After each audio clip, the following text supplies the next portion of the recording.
A new study has found that a natural compound found in foods such as kiwis, parsley, and green peppers possesses antiviral effects which researchers claim could destroy coronaviruses and help prevent the spread of infections. The compound is known as pyrrolochrinoline PQQ, which the authors believe holds promise as an effective viral inhibitory treatment during early-stage infection. The findings published in the American Chemistry Society come from the back of a Japanese in vitro study in 2003, which used a natural source of PQQ developed by Mitsubishi Gas Chemical Co. Inc. MGC on a virus belonging to the corona family known as the feline infectious peritonitis virus. The team discovered that they were less infectious than those viral loads that were not treated with the ingredients. They theorized that these effects were directly related to virion instability, preventing host cell viral entry and replication. According to MGC, its MGC PQQ used in this study is among one of the most studied and tested ingredients of its kind, with dozens of in vitro and in vivo clinical studies and trials dating back 40 years. Research suggests it can stimulate mitochondria, which is vital to cell survival, and help support cognitive health by promoting nerve growth factor in the brain. The company claims the ingredient is also said to have demonstrated the ability to lower stress, improve sleep, and boost energy. Currently, MGC PQQ is the only PQQ ingredient on the European Novel Food Approved list. In addition to its EU approval, it is also the only ingredient of its kind with NDI notification from the US Food and Drug Administration, registered under the name BioPQQ. It is yet to be approved in the UK, which is still reviewing its novel food authorization process. While health claims are a regulatory minefield in food and beverage, the food as medicine movement is certainly gaining traction and challenging views of food as simple fuel. As a spokesperson from MGC has said, consumer interest in functional foods with added health benefits and personalized dietary advice is increasing. This demand fuels initiatives like culinary medicine programs integrating nutrition into healthcare. This, they added, is prompting questions about the regulatory landscape surrounding health claims in the UK and indeed beyond. Brexit offers an opportunity to review and potentially adapt current regulations, potentially creating a more flexible framework for evidence-based health claims that considers the growing body of research on food and health. The importance of nutrition in health is gaining recognition within the UK government and healthcare system. Initiatives like the NHS Eat Well campaign promote healthy eating, and pilot programs like food prescriptions explore integrating dietary interventions into healthcare. To date, the researchers have only tested PQQ's antiviral effects against coronavirus infection through in vitro studies, so further investigation is needed to confirm the ingredient's effectiveness in combating the global spread of coronavirus-related diseases, including COVID-19, and before obtaining any regulatory approval. However, the team says the results are promising. We are encouraged by the researchers' early findings showing that PQQ can help protect cells against coronaviruses, particularly when used to treat infections in the early stages, commented Atsushi Sugimoto, assistant manager for MGC. While more testing is needed, the results from this in vitro study clearly suggest that PQQ is a strong antiviral effect and could one day help serve as a new option for managing symptoms caused by the coronavirus. Whether regulation allows health claims like coronavirus fighting on food packaging in the future, it could be some time before we see food manufacturers making bold health claims anyway, due to legal risks and potential challenges in meeting the stringent evidentiary requirements. King remains open as usual in Russia, despite the brand's owner pledging to leave more than a year ago. Restaurant Brands International RBI, which owns 15% of the fast food franchise business in Russia, has said it had no new updates to share at this time on its exit. The firm said in March 2022 that it started the process to leave Russia. Since the outbreak of the war in Ukraine, Western companies have been under pressure to leave Russia. Critics accused RBI of sustaining Putin's regime by failing to ditch its stake in its Russian business. RBI, one of the world's largest fast food restaurant companies, has cited its complicated franchise agreement for its difficulty in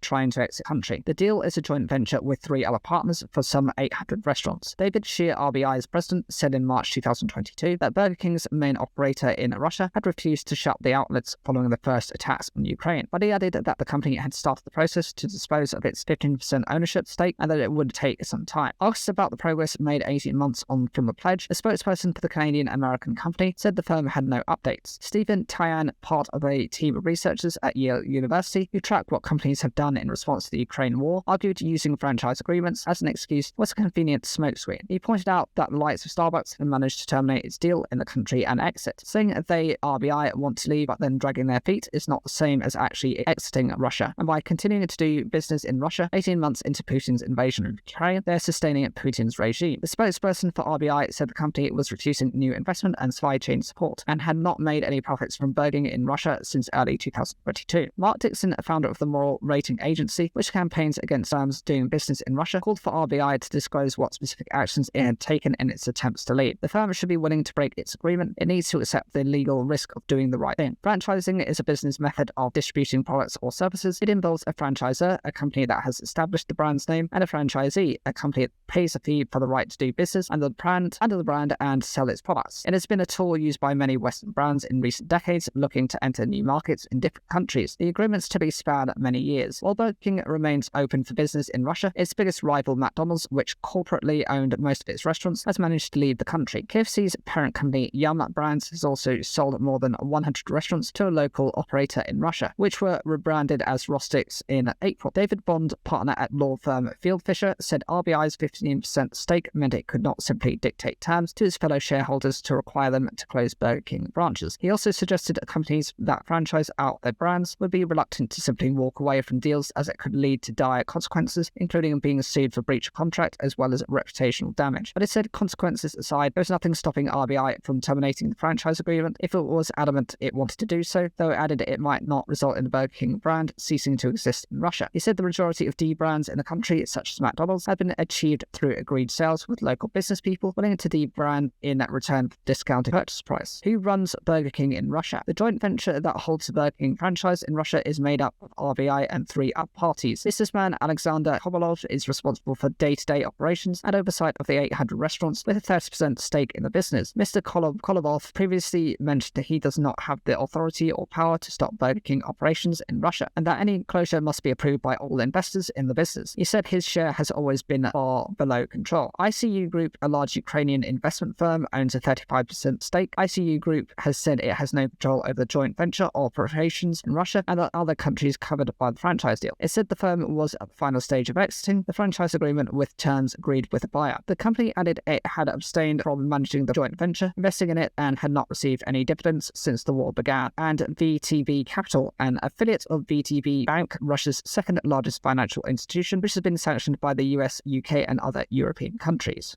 Hello and welcome to the News by Standards. A 13-year-old boy has admitted to causing the death of a grandmother by driving over her in her own car. Marcia Grant, aged 60, died outside her home in the Green Hill area of Sheffield on the 5th of April. The teenager, who cannot be named due to his age, pleaded guilty to causing death by dangerous driving at Sheffield Crown Court. He also admitted possession of a bladed article, namely a kitchen knife. He will be sentenced on the 1st of December. Appearing by video link, the boy, who was wearing a white shirt and black tie, only spoke to confirm his name and to enter his plea. The boy, who was 12 at the time of the incident, had previously pleaded not guilty to murder and was due to go on trial this week. His guilty plea to causing death by dangerous driving on Tuesday was accepted by prosecutors. No details of the incident were given during the brief court hearing on Tuesday. However, during the boy's appearance at Sheffield Youth Court in April, prosecutor Gary Grothers said police at the scene noted the boy had asked, "Is she dead? Looks like I got my first kill, and it was an accident, I swear." Ben Campbell, defending, said the issue in relation to these comments was what you can infer from them in all circumstances. Mr. Grothers said CCTV footage showed the defendant attempting to take Miss Grant's car. She is then said to have tried to stop him by going behind it. The vehicle reverses, causing her to fall on her back, and her head impacts with ground, said Mr. Grothers. She was trapped under the vehicle. Her husband tried to break the window of the car to get the defendant out of the car. Prosecutor said the vehicle then reversed at some speed, causing the catastrophic injuries to Miss Grant. Miss Grant was pronounced dead shortly after 7:30 p.m. British Standard Time. In a statement released following her death, her mother said Marcia was a warm, loving and dedicated wife, mother, grandmother, sister and friend, and a pillar of her community. In a statement read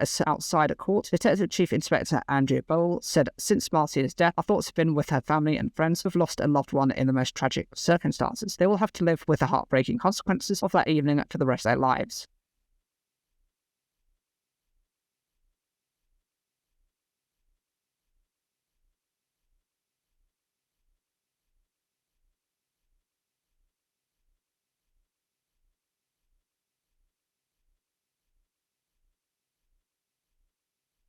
The BBC has defended its decision not to describe Hamas militants as terrorists in coverage of the recent attacks in Israel. UK Defence Secretary Grant Shapps said the policy is verging on disgraceful. A BBC spokesperson noted it was a long-standing position for its reporters not to use the term themselves unless attributing it to someone else. Veteran BBC foreign correspondent John Simpson said calling someone a terrorist means you're taking sides. But Mr. Shapps said the BBC needs to locate its moral compass. "I actually think it's verging on disgraceful, this idea that there is some sort of equivalence and they'll always say, well, there's two sides, he told LBC. He said Hamas, who have gone out and slaughtered innocent people, babies, festival goers, pensioners, is a proscribed organisation in the UK, meaning the government officially views it as a terrorist organisation that is illegal to support. They are not freedom fighters, they are not militants, they are pure and simple terrorists, and it's remarkable to go to the BBC website and still see them talking about gunmen and militants and not calling them terrorists, Mrs. Shapps said. Foreign Secretary James Cleverly and Culture Secretary Lucy Fraser have also urged the broadcaster to revise its policy, while Labour leader Sir Keir Starmer has said to the BBC it needs to explain why it isn't using that word. I said terrorism and terrorist, and to me, that's obviously what we are witnessing. A BBC spokesperson said, we always take our use of language very seriously. Anyone watching or listening to our coverage will hear the word terrorist used many times. We attribute it to those who are using it, for example, the UK government. This is an approach that has been used for decades and is in line with that of other broadcasters. The BBC is an editorially independent broadcaster whose job is to explain precisely what is happening on the ground so our audiences can make their own judgments. Simpson responded to criticism in a post on X. British politicians know perfectly well why the BBC avoids the word terrorist, and over the years, plenty of them have privately agreed with it. Calling someone a terrorist means you're taking sides and ceasing to treat the situation with due impartiality. The BBC's job is to place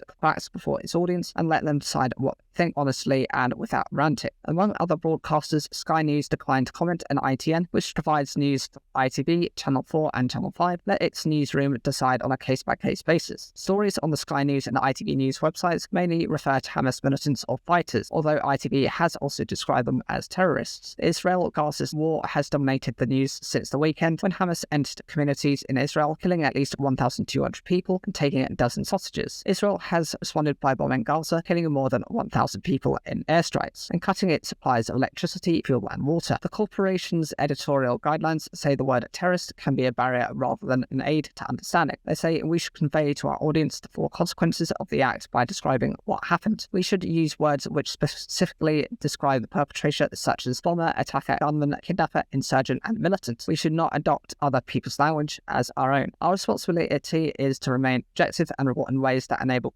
audiences to make their own assessments about who is doing what to whom. A Britainly Come Dancing star Amy Dowden has revealed she found losing her hair to cancer treatment so traumatic she could not bear looking in the mirror. She said that she had given up brushing her hair because so much was falling out. Appearing on Strictly's spin-off It Takes Two, the dancer from Carefully said she had surprised her family with a snap decision to shave her head. She added she hoped it would help inspire other people with cancer. Wearing a wig as chatted to the BBC Two show's host and fellow dancer Jeanette Manrara, she said no amount of preparation could have readied her for rapidly losing her locks. I found it really traumatic. I couldn't even brush my own hair after a while, the 33-year-old said. So I'd get my husband Ben to do it for me instead. I'd gone bald on top, and at the end I couldn't even look in the mirror anymore. She was diagnosed with stage 3 breast cancer after she discovered the first lump back in April, the day before she was due to fly to Maldives for her honeymoon. After undergoing a mastectomy, she was told the tumours had spread and another type of cancer was discovered. She ended up in hospital with sepsis after a previous cycle of chemotherapy. Last month, she shared an emotional video of her with loved ones taking turns to cut a lock out of her hair. One night, I just surprised my family by telling them I'm shaving it tomorrow, she said. So we all got together and tried to make it as fun as possible. Having previously described losing her hair as empowering and positive, she told It Takes Two that she hoped it would inspire others going through the same ordeal. She described how now more than halfway through her chemo treatment, she had been overwhelmed by messages of support from colleagues on the show and viewers all over the world. She made a surprise cameo in last weekend's episode of Strictly. Everyone's been amazing, from the dancers to all the people in makeup and wardrobe. They've all been messaging and FaceTiming me, for which I'll be forever grateful. She also called the show's fans the best in the world. Their support always comes on the days I really need it the most. I'll never be able to thank them enough. A government-commissioned review into tackling political violence will recommend police should be able to shut down protests outside MPs' offices, council buildings and Parliament. The issue of MPs' safety was used by the Commons Speaker, Sir Lindsay Hoyle, to justify his controversial handling of a debate on the Israel-Hamas war. His comments have led to discussions on how to protect elected representatives. Protesters gathered outside Parliament on Wednesday during the debate. A vote on a Gaza ceasefire descended into a shouting match about parliamentary procedure. More than 1 in 10 MPs have since declared they have no confidence in the Speaker. He apologised but stressed he had been motivated by concern for the security of MPs who faced threats over their stance on the Gaza conflict. 3 years ago, the government asked the crossbench peer Lord Walmsley to look into how to tackle violence against politicians. His review is now almost complete and will recommend that existing police powers to break up processes should be be extended to cover demonstrations outside of democratic venues. These would include council and MPs' offices and the House of Parliament. Lord Walney said it was time to reset our view of what politicians should be prepared to tolerate. MPs are scared it's having a really corrosive effect. Even if there is no direct violence, it's having an effect, and that's unacceptable. The Speaker's decision to allow a vote on the Labour amendment, thereby foregoing a vote on the original SNP motion, calling for a ceasefire in Gaza, created chaos in the House of Commons on Wednesday. Apologising for the handling of Wednesday's debate, Sir Lindsay said he had acted because he was very, very concerned about the security of MPs who have received personal threats. In recent weeks, the Conservative MP Finchley and Golders Green, like Freer, has announced he will be standing down from Parliament after receiving death threats. 2 MPs were murdered in recent years. In 2021, a 69-year-old Conservative MP for Southend West, Sir David Amos, was stabbed in constituency surgery in Essex. 2016, Labour MP for Batley and Spen, Joe Cox, was shot and stabbed in her constituency at the age of 41. Flights at Luton Airport have been suspended until the afternoon after a huge fire ripped through a terminal car park on Tuesday evening. Flights have been halted until 3 p.m. after the fire at the multi-storey caused the building to suffer a significant structural collapse. Bedfordshire Fire and Rescue Service believes the blaze was accidental and started in a vehicle at around 8:45 p.m. No serious injuries have been reported. 4 firefighters and a member of airport staff were treated for the effects of breathing in smoke. One witness said he saw an explosion on the roof of the car park, followed by a flame that shot across the car park like a flamethrower. After that, he saw cars exploding every few minutes. The airport said its priority was the safety of passengers and staff, and it hoped to get their airport operational as soon as possible. The car park is believed to hold up to 1,900 vehicles, and hundreds of cars may have been damaged. Andy Hopkinson, Bedfordshire's chief fire officer, said the service had no intelligence than to suggest it was anything other than an accidental fire. He said it was thought the fire started in a diesel-powered car and then spread through the building. The car park did not appear to have sprinklers, according to Mr. Hopkinson, and he said a recommendation for sprinklers in any redevelopment would be made to the airport. He explained to reporters that the car parks open sides would have allowed the fire to spread horizontally before it went up through the building. Firefighters were staying on site to monitor the smouldering remains. A route would be installed on the unaffected car park to help remove unaffected vehicles, he added. He said there is a substantial number that are not damaged, and our focus as well is can we remove those vehicles safely without causing any danger to the responders. Bedfordshire Police asked people not to travel to the area. Public transport running to the airport has been cancelled, and some roads in the immediate vicinity, such as Vauxhall Way, have been closed. There is a heavy police presence with many officers trying to direct people away from the scene. For some stranded passengers, English is not their first language. Many were struggling with their luggage to Luton Airport's railway station as they tried to catch a train, with others trying to get coaches to other airports in order to catch alternative flights. All the airport hotels were fully booked, and many passengers said it felt like airlines had simply dumped them. London Luton is the UK's 5th largest airport after Heathrow, Gatwick, Manchester and Stansted, owning more than 13 million passengers in 2022. The region's ambulance service said a critical incident was stood down, but it would remain on scene to support fire and rescue colleagues. Bedfordshire Fire and Rescue Service said 15 engines were sent to the airport. A passenger who was on board a plane that was due to take off as the fire broke out said, "We were all just told to get off the flight, that there was an incident, and then we were left in the airport with no explanation. 2 hours later, they were told that there was a major incident and that they would need to leave the airport. It was all a little bit confusing because I don't think the staff knew exactly what they were supposed to be doing." Another passenger said, "Some of us were very frightened because we travelled by ourselves and didn't have anywhere to go after being told to leave the airport." Russell Taylor, age 41, an accounts director, saw the flames are flying into London Luton from Edinburgh. He told the PA news agency there are a couple of fire engines with a car ablaze on the upper floor of the car park at just after 9 p.m. A few minutes later, most of the upper floor was alight. Car alarms were going off with loud explosions from cars going up in flames. Hundreds of people were stranded, with many saying their cars were in the car park. Helen Doseline from Exmouth in Devon was returning to Luton Airport from Fergus in Bulgaria when a plane was diverted to Stansted in Essex an hour before it was due to land. She said a coach took her to Luton, but she had to walk to the car park with her luggage. "I don't even know if we could get our car out yet," she said. Another passenger, Jason Harris, was supposed to be landing at Luton Airport from Egypt. 3 hours into his flight, he said the passengers were informed by the pilot that the fire meant they would be diverted to Bristol Airport. He got a taxi from Bristol to Luton, provided by airline EasyJet, and he had to get a second taxi to his home in Stevenage, in neighbouring Hertfordshire. He said nightmare nightmare all around. I know there's been a fire at the airport, but you'd think they'd have a backup road or a way out, but it can't be done. The airport said in a statement on Tuesday night, all flights are currently suspended as emergency services respond to a car fire that has spread in Terminal Car Park 2. Access to the airport is currently restricted, and we ask that people do not travel to the airport at this time. It said additional staff were on hand to provide assistance to passengers and said they should contact their airline for flight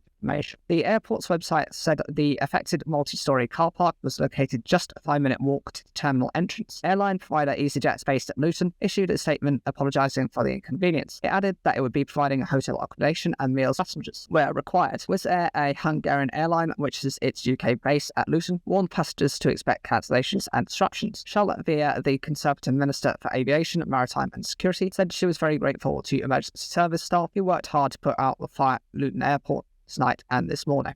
Billy Connolly has said he will never give up live performance despite being diagnosed with Parkinson's. The Scottish comedian 80 received the diagnosis 10 years ago on the same day he found out he had prostate cancer. Speaking to BBC Radio 4's Today programme, he admitted he still missed the feeling of sharing his stories with an audience. It has the ability to cheer myself up and I love it, he said. So Billy, who has received the all clear on cancer, says he's given up touring but may at some future time be taught into appearing on stage again. The star announced his retirement from comedy in 2018 and is focused on establishing himself as an artist in the years since. He described how Parkinson's has radically changed his life. The disease causes unintended or uncontrollable movements such as shaking and can cause difficulty in coordination, and Sir Billy has had a couple of serious falls as his balance deteriorates. I walk with a stick and at airports I have to get the wheelchair, he said. I hate being dependent to that degree and I feel sorry for other people who are in wheelchairs and who have it worse than me. The comedian said he relies on his wife Hamlet Stevenson to put his clothes on in the morning. I'm clumsy and I lose my balance. I'm out of balance a lot and I fall. I'm fed up with it. I think I have a good attitude to it. I say to the disease, I'll give you a break if you give me a break. We're nice to each other, he added. Sir Billy, who last year received the BAFTA Fellowship Lifetime Achievement, is currently promoting his new bit, Rambling Man, My Life on the Road. He said he now struggles with memory loss and had sometimes forgotten the name of one of my dogs while out for a walk. It's really awkward when you're shouting, he explained. You have to say, hey doggy, doggy, which is terrible. I felt embarrassed for the dog. You could tell it knew. One of his favourite pastimes is drawing, and he tries not to let his condition spoil it. I shake a bit. I don't shake every day, all the time, but for about an hour or two, I'll shake. Then I conquered it. I draw with shakes in it, and it works, he said.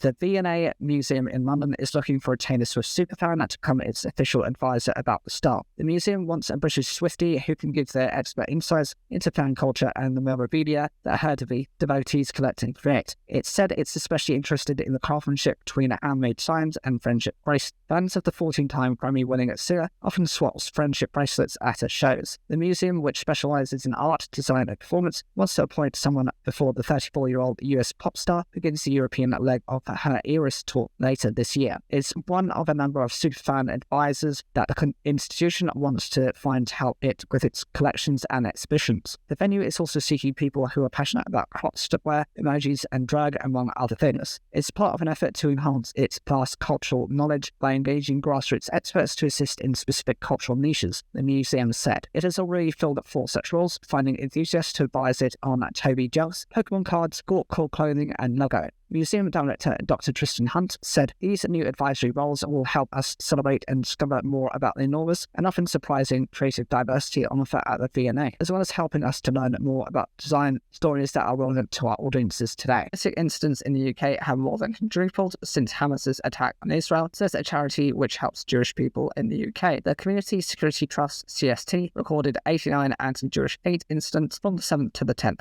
October. That marked a more than 4-fold rise on the 21 anti-Semitic incidents recorded in the same period last year. Security Minister Tom Tugendhat, the Met Police has also written an open letter to London's Jewish community expressing support and solidarity. The CST says 6 of the 89 incidents recorded were assaults, 3 referred to damage to Jewish property, and 66 were related to abusive behaviour, 22 of which happened online. In examples of incidents given by the group, a Jewish person walking by a synagogue in London on Sunday morning was called a dirty Jew by a stranger who said, "No wonder you're all getting raped." Also in London, a car slowed down outside a synagogue before the occupants of the vehicle shouted, "Kill Jews," and death to Israel while waving a Palestinian flag. The CST said, make no mistake, these are anti-Jewish racist incidents and hate crimes in which Jewish people, property and institutions are singled out for hate, including death threats and abuse. In many cases, the perpetrators of these disgraceful incidents are using the symbols and language of pro-Palestinian in politics as rhetorical weapons with which to threaten and abuse Jewish people. Hamas began its surprise assault on Israel on Saturday, killing more than 1,200 people and taking up to 150 hostages. More than 1,300 people have been killed in Gaza since Israel launched retaliatory airstrikes. Mr. Tugendhat said he took the rise in anti-Semitism in the UK extremely seriously and urged to crack down on the spread of hate. He compared the ideology of Hamas to that of the Nazis in the 1930s and 40s. What the Nazis were doing is exactly what Hamas is doing today, told Sky News. It is preaching a blood libel, preaching a hatred for Jews, and preaching a hatred that extends around the world. Earlier this week, Home Secretary Suella Braverman wrote to police chiefs to step up patrols to prevent anti-Semitic disorder after the attacks on Israel. Jewish schools in London and Manchester have also stepped up security as concerns grow about a possible rise in anti-Semitism directed at children. Some pupils have been told not to wear blazers and that they can be optional in places so they cannot be easily identified as Jewish. The Met Police's Deputy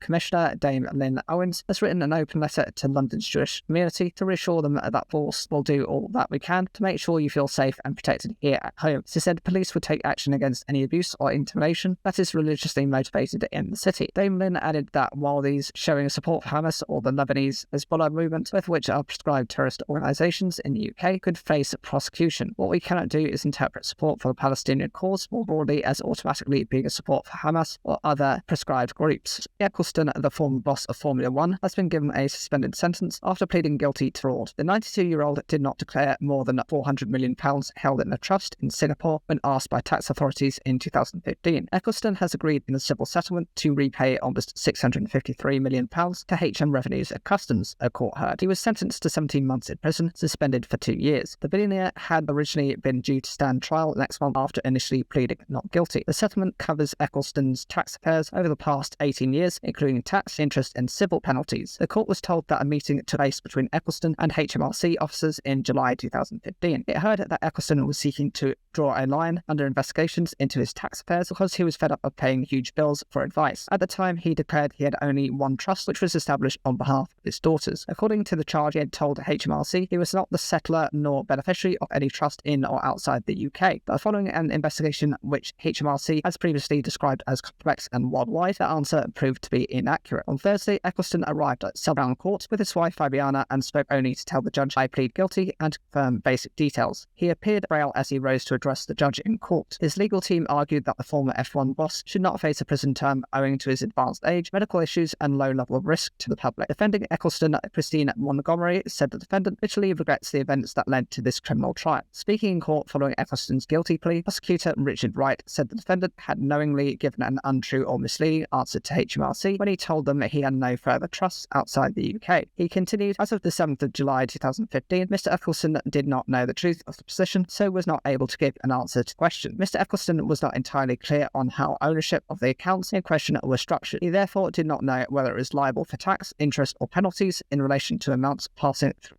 accounts. Mr. Eccleston recognises it was wrong to answer questions. He did because it ran the risk that HMRC would not continue to investigate his affairs. He now accepts that some tax is due in relation to these matters. An ex-daughter of a man who took his own life after experiencing years of pain linked to botched dental surgery said she had lost faith in the system. Clive Worthington from Harlow, Essex, travelled to Hungary for dental implants in 2008. Several follow-up procedures from the same dentist back in the UK over the next 7 years were unsuccessful. The government said it was addressing a so-called loophole, which meant the 81-year-old missed out on compensation. Last week, an inquest concluded Mr. Worthington's death in 2022 was a suicide. Senior Essex coroner Lincoln Brooks said the long-term consequences of Mr. Worthington's unsuccessful dental surgery impacted significantly on his mental health and ability to cope with daily life. "It's such a tragic end to a life," said Mr. Worthington's daughter, Gina Tilley. "It just makes me so mad that it didn't have to end this way." In 2017, the General Dental Council, GDC, found Dr. Esker Gorbos, who was employed by Perfect Profiles, at fault for the work. Mr. Worthington was awarded £117,378 in damages and legal costs at Chelmsford County Court in November 2019, one of the highest payouts for dental negligence in the UK. But the insurer, which covered Dr. Gombos, the Dental Defence Union, DDU, argued discretionary indemnity and refused to pay. The British Medical Association says discretionary indemnity is where legal and financial assistance is provided at the discretion of the provider, for example, not backed by an insurance contract between the healthcare professional and the provider. Ms. Tilley said the dental insurance system, especially discretionary indemnity, was madness. I've completely lost faith in the system. It's completely nonsensical. It's completely outdated, she added. The compensation was won by solicitor Paul Jevkins, who referred to discretionary indemnity as a loophole and said nowhere in the Dentists Act 1984 does the word discretion come up. Dr. Gombos and her former employer did not respond to the BBC's approach of comment. On its website, Perfect Profiles said it ceased trading in 2022. The DDU said it was saddened to hear about Mr. Worthington's death but could not comment on individual cases. The union also declined to comment further when asked why it did not pay out the awarded compensation. The GDC said patients must be able to seek compensation in the rare event that something goes wrong in their dental care, and it is deeply frustrating that weaknesses in the current legislation force the system to fall in this instance. The Department of Health and Social Care said that it had previously existed concerns about discretionary indemnity. The government said it was continuing to look into the issue of clinical negligence as part of the Patterson Inquiry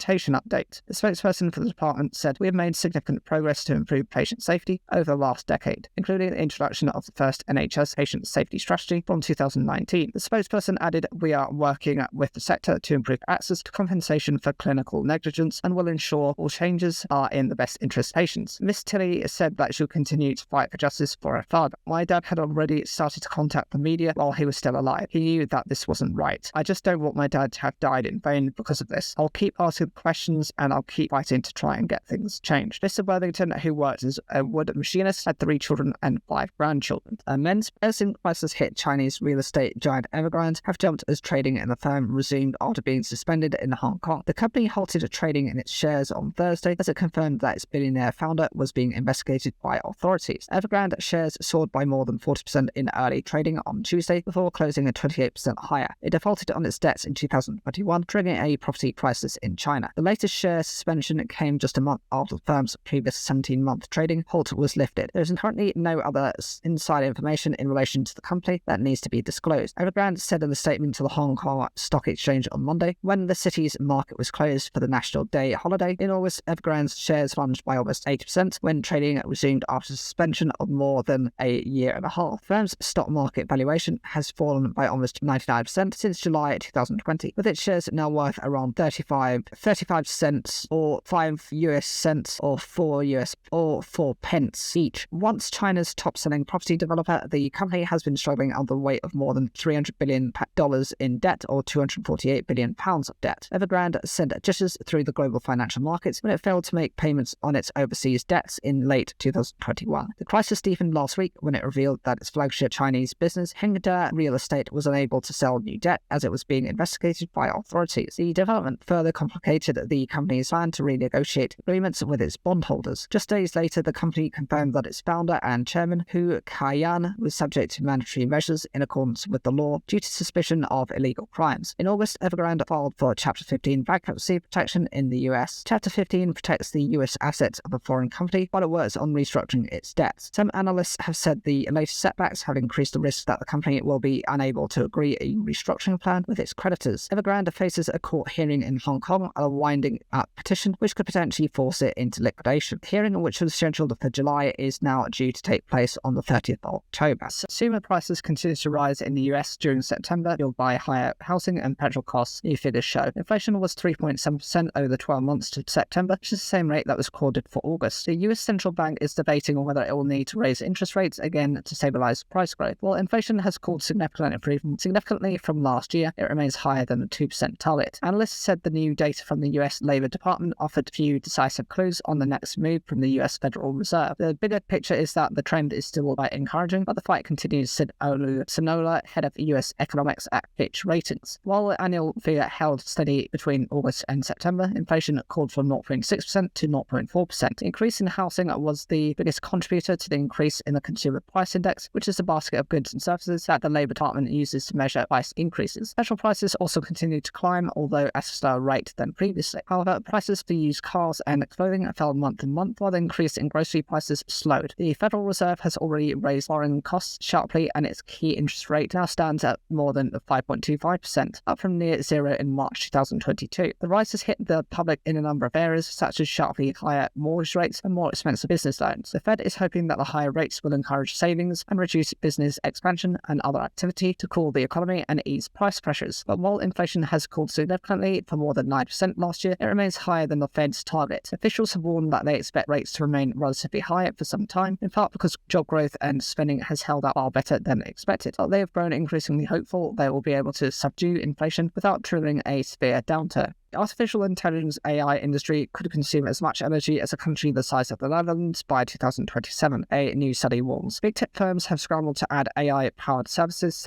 since ChatGPT burst onto the scene last year. They use far more power than conventional applications, making going online much more energy intensive. However, the study also said AI's environmental impact could be less than feared if its current growth slowed. Many experts, including the report author, say such research is speculative, as tech firms do not disclose enough data for an accurate prediction to be made. There is no question, though, that AI requires more powerful hardware than traditional computing tasks. The study by Alex de Vries, PhD candidate at the VU Amsterdam School of Business and Economics, is based on some parameters remaining unchanged, such as the rate at which AI is growing, the availability of AI chips, and servers continuing to work at full pelt all the time. Mr. de Vries considered that the chip designer NVIDIA is estimating to supply about 95% of the AI processing kit required by the sector. By looking at the amount of these computers it is expected to deliver by 2027, he was able to approximate a range for the energy consumption of AI of 85 to 134 terawatt hours, TWh, of electricity each year. At the top end, that is roughly the amount of power used annually by a small country. You would be talking about the size of a country like the Netherlands in terms of electricity consumption. You're talking about 0.5% of our total global electricity consumption. Mr. de Vries said his findings showed that AI should be used only when it is really needed. His peer-reviewed study has been published in the journal Joule. AI systems such as the large language models that power popular chatbots like OpenAI's ChatGPT and Google's Bard require warehouses full of specialist computers called data centers to work. That means the equipment is more power-hungry, and like traditional kit, it also needs to be kept cool using water-intensive systems. The research did not include the energy required for cooling. Many of the big tech firms don't quantify the specific energy consumption or water use. Mr. de Vries is among those calling for the sector to be more transparent about it. But there is no doubt demand for the computers that power AI is mushrooming, and with it, the amount of energy needed to keep those servers cool. Benny Quinn, boss of the Scottish data center firm Data Vita, said his company has gone from receiving 1 or 2 inquiries a week at the start of 2023 about using his facility to house AI kit to receiving hundreds. He also described the difference in energy use between a rack containing its standard servers and one containing AI processors. A standard rack full of normal kit is about 4 kilowatt hours of power, which is equivalent to a family house, whereas an AI kit rack would be about 20 times that, so about 80 kilowatts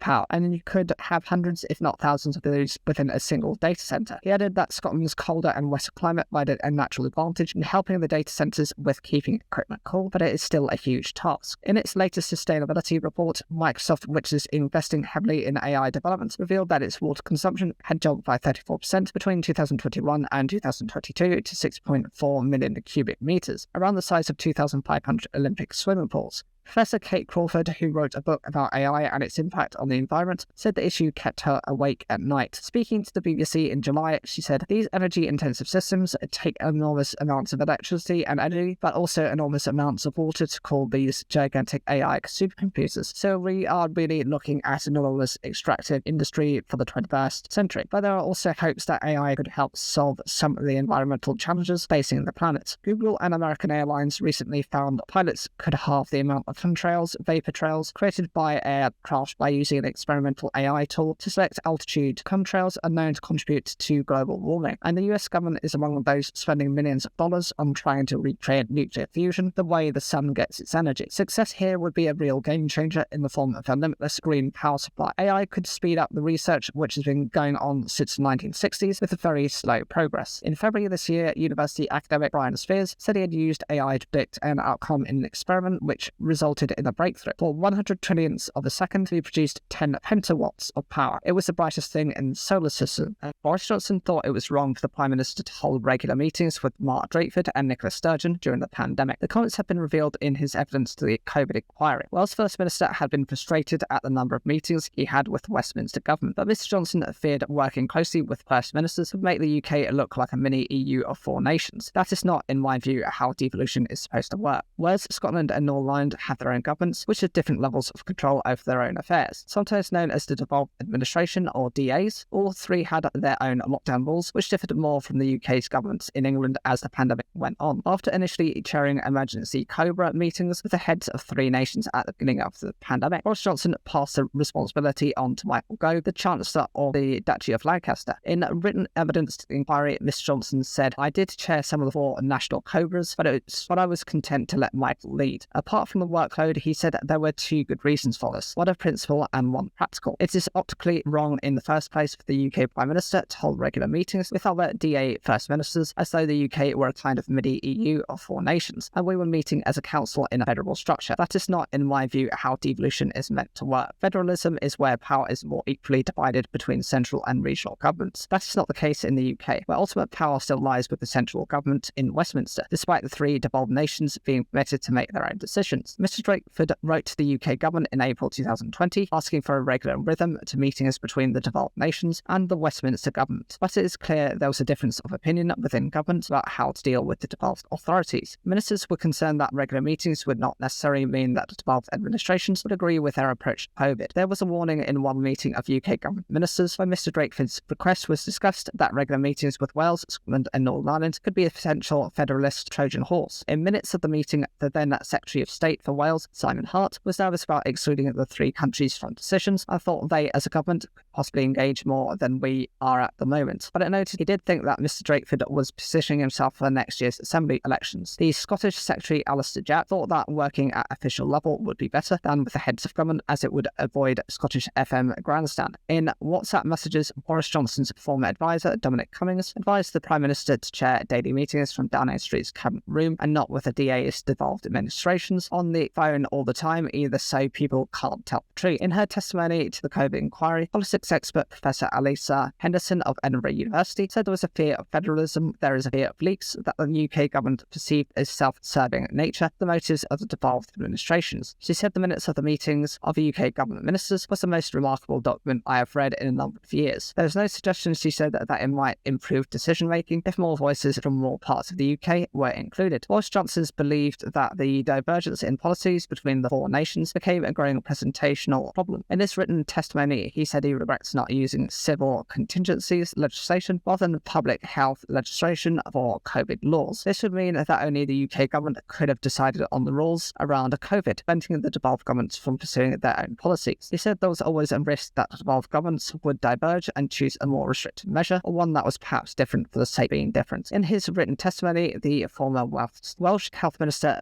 Vaughan Gething said that the meetings between governments were not an open discussion and treated other governments as equals. The children in Wales continue to make basic errors in punctuation and grammar that are not addressed well enough through teacher feedback, a report says. Estin inspected schools for all ages in 2022 to 2023 to create an overview of what is working well across education. It also found attendance remains below pre-pandemic levels, raising concerns for the most deprived. The Association of School and College Leaders, SIMU, called it dispiriting. Its director, Ithne Hughes, said the report shows a lack of understanding the pressures that school and college leaders are under and the context in which they are operating. The report was compiled by Estin's Chief Executive, Chief Inspector Owen Evans, and is intended to provide a timely overview of what's working well and what needs to improve across education and training. Looking at primary schools, it said, similarly to last year, in too many schools, pupils do not write at length frequently enough and make basic errors in grammar and punctuation that are not addressed well enough through teacher feedback. Of secondary schools inspected, 18 or 64% of schools received a recommendation to improve the effectiveness of teaching. Welsh language skills of those at English medium primary schools remain a concern, while it also said too often teachers plan independent activities for pupils that do not challenge them sufficiently and do not help them to progress with their learning. Attendance also remains below pre-pandemic levels, with the report adding that the attendance of pupils who are at risk from deprivation is at a particular concern. Overall, 60 or 27% of primary schools received a recommendation to improve their curriculum to help develop pupil skills. 46 or 21% were told to improve literacy skills, and 37 or 17% were for numeracy skills. Of 169 English medium primary schools inspected, 51 or 30% were identified as needing to improve pupils' Welsh language skills, in particular spoken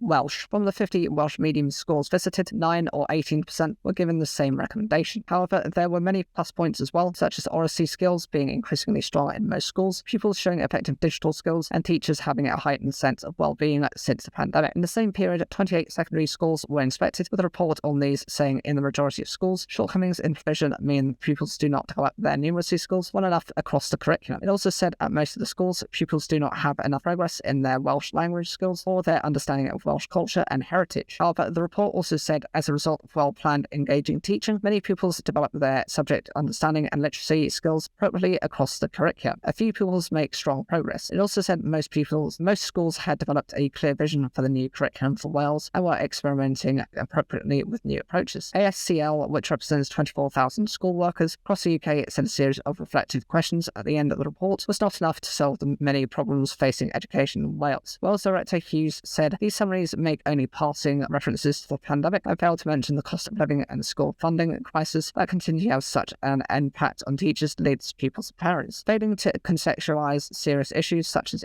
attendance and putting the blame on school leaders is hugely demoralising. This ignores the efforts being made to address this in the schools and the fact that parents, local authorities, and national government all have roles to play in improving attendance. Family is taking legal action after their young son lost a toe on an escalator at a train station. The parents of 4-year-old Oscar said his Wellington boot got caught in the side of the escalator at London Bridge on New Year's Day. The family from Sittingbourne, Kent, said they were suing at Network Rail for negligence. The rail company said it would be inappropriate to comment while the case is ongoing. Oscar and his parents had spent the day in London attending this year's New Year's Day parade and having pizza. They were travelling home to Sittingbourne through London Bridge station when the incident occurred. A passing doctor helped treat the boy and an escalator engineer helped free him. Oscar was taken to St Thomas Hospital where his little toe was fully amputated and his fourth toe partially removed. Oscar said, "I was crying because it really hurt." His mother Alison said her son was screaming and crying. "It was terrifying, probably the worst day of our lives," she said. Oscar's father added, "A lovely family day out ended in absolute disaster for us. I am confident our little boy wasn't doing anything he shouldn't have been on the escalator. We were right next to him and it was such a frightening experience to see him suddenly trapped like." He said his son had been really suffering since and was completely terrified of going near any escalators or lifts. A spokesman for Network Rail said, "The safety and well-being of our passengers is always our number one priority, and our thoughts are with the young boy and his family at this very difficult time. Everyone in Network Rail, and particularly the team at London Bridge Station, are saddened by this incident. However, while the case is ongoing, it would be inappropriate for us to comment any further at this stage." A man has been given a community sentence for raping a 13-year-old girl when it was a 17-year-old. He's been acquitted by appeal judges. Sean Hogg, aged 22, was convicted of attacking the girl twice in Dalkeith Country Park, Midlothian in 2018. Due to new sentencing guidelines for under 25s, Mr. Hogg avoided jail and was instead given 270 hours of unpaid work. His lawyers said Lord Lake misdirected the jury at the trial in April. Prosecutors decided it was not in the public interest to seek a retrial. Judge Lady Dorian said Mr. Hogg should not have been convicted due to insufficiency of evidence. He had been found guilty of raping the girl, who is now 19 years old, after a trial at the High Court in Glasgow. It was alleged that Mr. Hogg from Hamilton in South Lanarkshire attacked her twice between March and June 2018. Donald Findlay KC earlier told the Court of Criminal Appeal in Edinburgh that Lord Lake did not follow correct legal procedures during the trial. Mr. Findlay said the judge had been given jurors legal directions that the girl's evidence could be corroborated by the account of the man who said she appeared to be distressed following the incident. The lawyer said that this had supported the girl's credibility and said it was wrong for Lord Lake to have told jurors this. Mr. Findlay added, "It pains me to say this, but there have been a very significant miscarriage of justice at the hands of the judge." The hearing was also told that the prosecution did not ask detailed questions about why the girl was distressed. Mr. Findlay said this resulted in the Crown being unable to corroborate her account of rape. He told appeal judges Lady Dorian, Lord Matthews, and Lord Pentland that the judge's actions led to his client being wrongly convicted. The Crown Office accepted that the judge misdirected the jury and said a part of the verdict should be quashed, but prosecutors argued that the jury still had enough evidence for Mr. Hogg to be convicted of raping the girl on one occasion. However, the appeal judges agreed with the submissions made to them by Mr. Findlay, and the conviction was quashed. Lady Dorian said the inevitable result of the appeal must be acquittal. Mr. Hogg had avoided jail after being found guilty by the jury at trial in April. The community sentence given by Lord Lake attracted widespread criticism. Rape charities and other groups time. The judge said that if Mr. Hogg had committed the crime when he was over 25, he would have been jailed for 4 or 5 years. Mr. Hogg was also put under supervision and added to the sex offenders register following his conviction. Following his acquittal, the girl's lawyer, Amar Anwar, said it had turned her life back 6 years to when she was 13. In a statement, he said, when the jury returned a verdict guilty, she thought finally she could move on with them. It is always the responsibility of the trial judge to formulate the appropriate legal directions to give a jury. In this case, the procedure adopted was manifestly unfair and prejudicial to the defence, and on this basis the appeal had to succeed. Mr. Anwar said it was important for his client that the Crown had not renounced its right to prosecute again if any new evidence became available. Then, hello and welcome to the News by Standards. Clothing brand Abercrombie & Fitch, A&F, says it is investigating allegations against its former CEO. Mike Jeffries has been accused of exploiting men at sex events he hosted around the world. An investigation found an organised network used a middleman to recruit young adult men for the events with Mr. Jeffries and his partner Matthew Smith, with some alleging they were abused. They have not responded to current criticisms. NF, which runs around about 850 stores worldwide, including its Hollister brand, said that since being contacted, it had engaged an outside law firm to conduct an independent investigation into claims. It said it was appalled and disgusted by the alleged behaviour. There is no evidence that the company was aware of the allegations of exploitations at sex events. It has previously described Mr. Jeffries as its modern-day founder after he transformed the Ohio-based brand from a failing heritage outfitter in the 1990s to a multi-billion-dollar teen retailer. He stepped down in 2014 following declining sales and left with a retirement package valued at around £25 million or £20.5 million,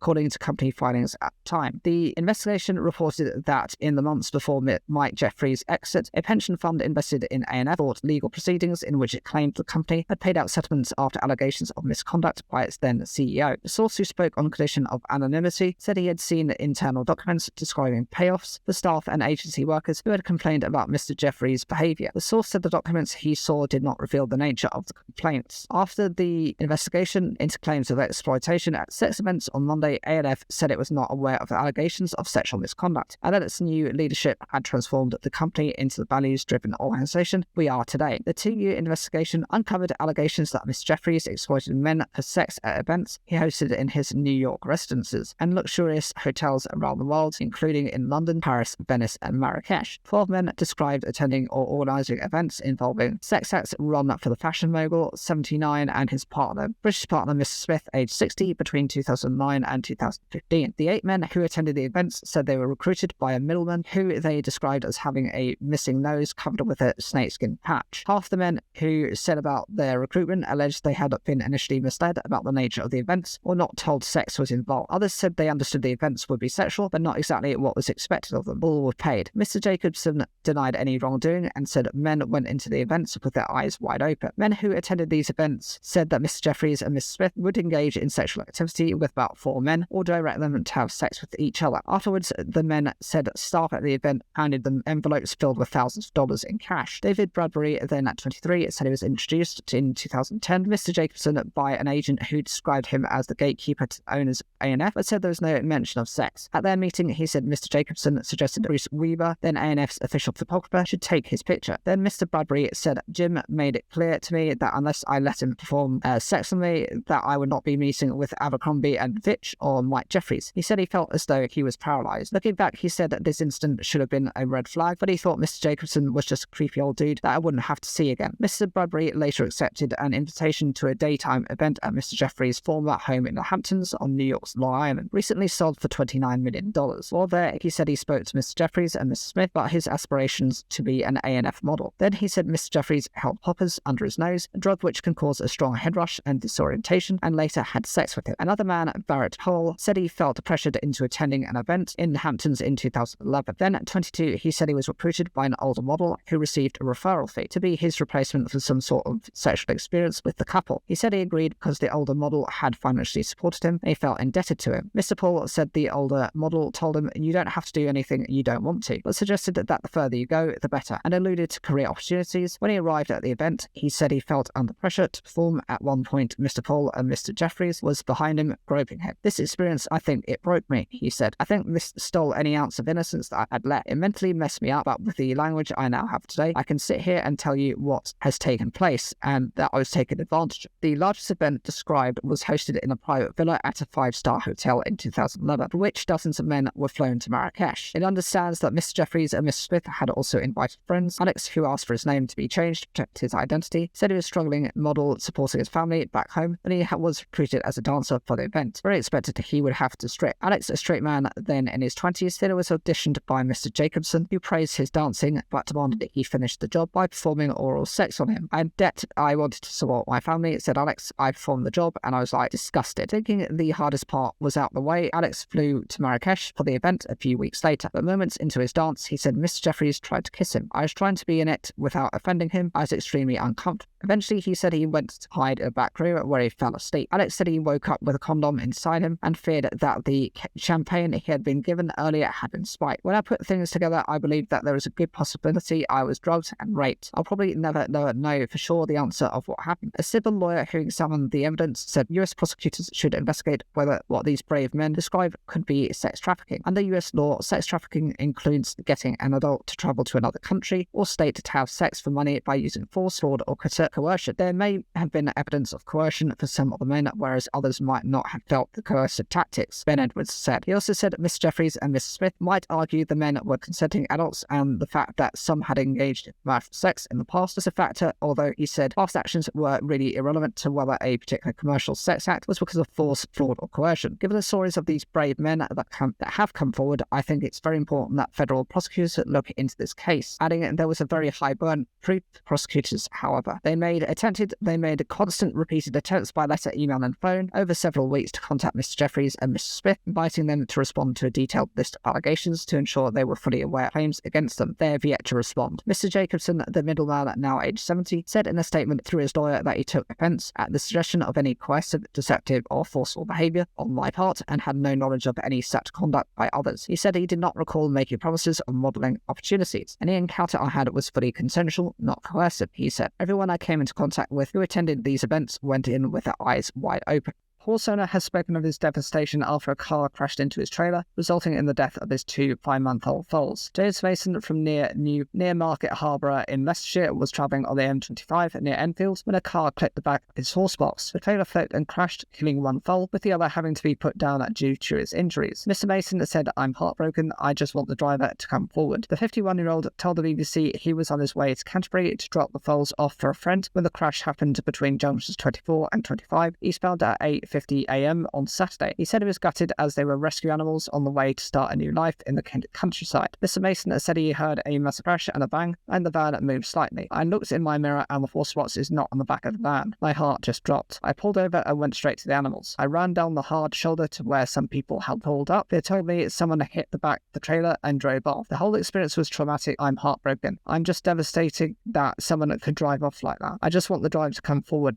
The Metropolitan Police said officers were looking for the driver of the grey Volkswagen Sharon. The force has urged witnesses to come forward with information and relevant dashcam footage. The sustainability-focused flexible packaging company has moved its headquarters to Northampton in the UK. Eco Flexibles' move into the 40,000-foot production site in Northampton has been accompanied by several investments in packaging press, machinery and technology. This includes a multi-million-pound installation of a next-generation Fujifilm JetPress FP790 digital water-based inkjet press, which is specifically designed for the flexible packaging market and is said to be the first of its kind outside of Japan. The new facilities will also feature new slitting and laminating capabilities. The relocation has been in response to the company's rapid growth and what it described as an escalating global demand for its circularity-focused flexible packaging designs, which include recyclable monopolymers and paper-based solutions. Our approach to developing and delivering sustainable packaging and circularity has struck chord with the retail market, and it soon became clear that we need to scale up our operations and expand our team, explained Simon Buswell, Eco Flexibles director. The new facility is more than just a futuristic showcase to our customers. It's built to perform and is armed with the print and converting technology we need to constantly evolve our business. The market doesn't stay static, and neither do we. The new processes are set to give the firm enhanced end-to-end support capabilities, including in-house plate making for its flexo jobs, alongside more logistical practical flexibility. It also means that our range, which includes both off-the-shelf and bespoke packaging solutions, can also grow. Nobody knows what the future holds, but our investment assures our customers that we'll deliver flexible packaging excellence no matter what. A couple from Northern Ireland who've had a baby through surrogacy in Ukraine have appealed for urgent help to bring home from the war zone. Jaunty Bow was born on the 31st of January, and his parents, Mary and Peter McDonald, from Portaferry in County Down, have been trying to bring him home since. The couple started their surrogacy journey before the war broke out. The UK Foreign Office said it is in contact with family and providing support to assist them. The McDonalds said they explored surrogacy as an option after their 16-year-old daughter, Ellie, died in 2020. Today, they live on a farm in Portaferry with their 15-year-old son, Max. Ellie has been involved in a farm incident the year before, and after the family thought she had recovered, she died in her sleep following an epileptic fit. We still have more love to give. We wanted Max to grow up in a family that could still smile and be happy, and give him a chance to have a good life. We couldn't fall apart when Ellie died. The couple decided to go down the surrogacy route and travel to Ukraine in August 2021 for medical appointments and to get the embryos created. When Russia invaded Ukraine, the surrogacy clinic evacuated the embryos, but last year the couple were contacted to say the process could restart. The embryos were successfully planted in the surrogate, and the couple travelled to Kiev in late January ahead of the baby being born. The Foreign and Commonwealth Office advises against all travel to Ukraine's capital. We had to update our wills and sign guardianship forms for our son, who's back at home, in case we didn't come back. It's very scary. The couple's baby, Jaunty Bow, was born on the 31st of January, and they've both mentioned that the situation is terrifying. The air raid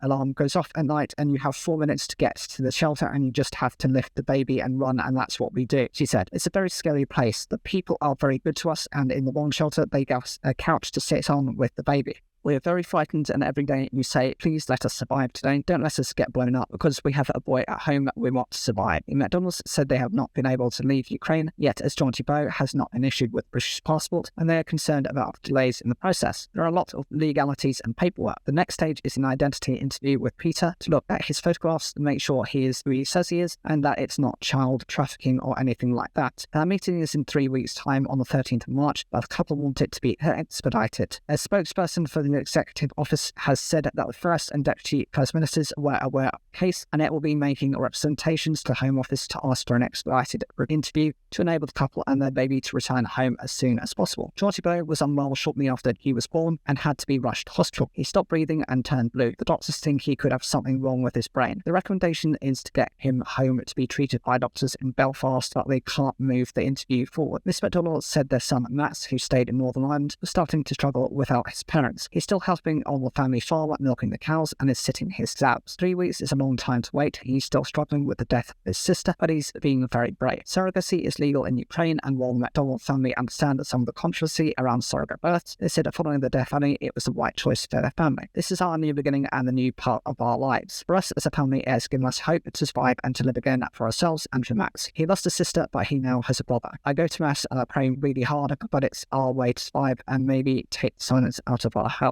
When a child dies, your house is very quiet, and now there's going to be a noise in the house. Family of fundraiser Captain Sir Tom Moore kept the profits from his books for themselves, they have said. His daughter Hannah Ingham Moore of Marston Moor, Tane, Bedfordshire, and her family was speaking on Talk TV shows Piers Morgan Uncensored. They said they had kept the profits from the Captain's 3 books, reportedly £800,000, at his request. She said her father wanted his family to keep the money in a company separate to the Captain Tom Foundation. There is no suggestion that Miss Ingham Moore did anything illegal by keeping the money from the book sales, rather than donating it to her late father's charity. In the prologue to his 2020 autobiography, Tomorrow Will Be a Good Day, Captain Sir Tom wrote, "Astonishingly at my age, with the offer to write this memoir, I've also been given the chance to raise even more money for the charitable foundation now established in my name. Its goals are those closest to my heart, with a mission to combat loneliness, support hospices and help those facing bereavement. I'm deeply honoured to be given yet another opportunity to serve the country, of which I am so very proud." In a clip of the TV show released to the BBC, Miss Ingham Moore's husband Colin told Morgan that the vast majority of the £809,000 revenue reportedly raised by the family's company, Club Nook Ltd, came from the 3 books that he wrote Penguin Random House. He said 95% of the Club Nook money was from the books. Miss Ingham Moore said these were my father's books, and it was honestly just such joy for him to write them, but they were his books. He had an agent, and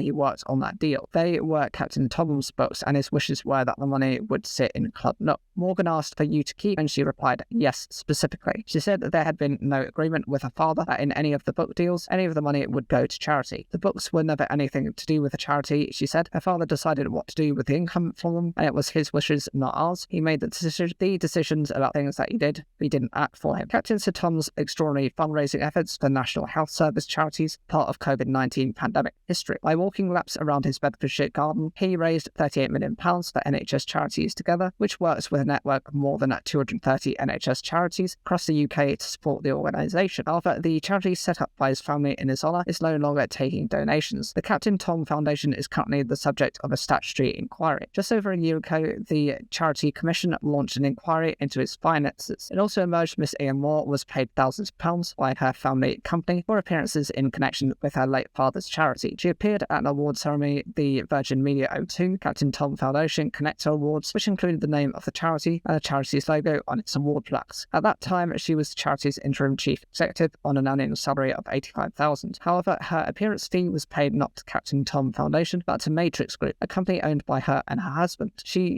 told Talk TV she was paid £18,000 and gave £2,000 of it to the foundation. This summer, the foundation stopped taking money from donors after planning officials at Central Bedfordshire Council ordered that an unauthorised spa pool block at Miss Ian Moore's home should be demolished. The building on the site family home, originally approved for the use of the cocktails and the Captain Tom Foundation, was granted planning permission in August 2021 and had been partly constructed when revised plans, which included a spa pool, toilets and a kitchen for private use, were submitted in February 2022. The revised plans for what was called the Captain Tom building were turned down by the council in November 2022. A demolition order for the now unauthorised building was issued, the authorities said. That order was appealed and a hearing is due later this month. A holidaymaker has said becoming paralysed in a motorbike crash in Thailand has broken his heart. Lee Francis, aged 54, from Church Village, Rhonda Sinanta, was on his final day of his break in Krabi, southern Thailand on the 19th of January when he and his wife Claire came off their bike. He said the last thing he remembered before the crash was Claire tapping him on the leg and saying, "We're living the dream." Lee is still waiting to come home after a month in hospital. The couple were visiting Lee's daughters Katie and due to hand bikes back 10 minutes after the crash happened. He said, "We were on the way home to have some food and we were only doing 20 miles per hour, but going around a corner and there was a lot of roadworks and a lot of gravel on the road. I barely touched my brake and the bike went into the barrier. I knew instantly I couldn't feel my legs. I realised straight away I was paralysed and I couldn't breathe." Katie and her boyfriend were ahead and at first thought Claire, who was covered in blood, might have suffered worse injuries. Lee was taken to Bangkok Phuket Hospital and developed a pulmonary embolism, which affected treatment of his spine, which he had fractured in 3 places. He said that the surgeon told him that he was lucky to survive the night. Staff spent a week battling to save Lee's life, but were unable to prevent him becoming paralysed from the waist down. Lee works as a community occupational therapist and has spent his career specialising in helping people with disabilities living independent lives. His family now must organise a similar kind of care and help for him. He said he was devastated and had been crying every morning since the crash. He said, "How am I going to cope? Is Claire still going to want to be with me? I don't feel like a man anymore because I have double incontinence. It has broken my heart. My body doesn't feel like it's part of me anymore, but I'm lucky because I'm here and I am alive." Lee said a crash helmet saved his life and he encouraged others to wear them. Claire suffered a concussion and deep abrasions on her face and body. The couple were married in summer 2022. Lee said Claire was living it day by day and had been hit for 6 by the scarring on her face and mentally told flash. Lee is a big sports fan and has always been active and played basketball and would often go hiking with Claire. He will continue his treatment and rehabilitation at the University Hospital of Wales in Cardiff for several months. He said he was looking for the future and was considering getting into wheelchair basketball further down the line. But at the moment, it's about building up my body strength so I can get out this bed and into a wheelchair in the next month or so. Conservatives in both the US and UK need a bigger bazooka to fight the left, former Prime Minister Liz Truss has told an event in Maryland.